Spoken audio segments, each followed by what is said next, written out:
Meron tayo ditong click. So, bracket na lang, hinihintay ko. Pinakuha ko na sa tao ko. Then, eto, masakit. Eto. Paparewire niya. Hindi gumagana ito, tsaka ito. Kakapagawa lang niya sa iba, ayaw niya nang bumalik. Sabi ko kasi, dapat dito na siya nagpagawa. Kung back job, di wala siyang babayaran. Hindi ko siya bibigyan ng dahilan lang.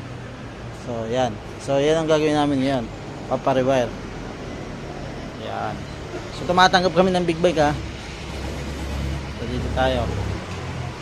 Ayan ang shop.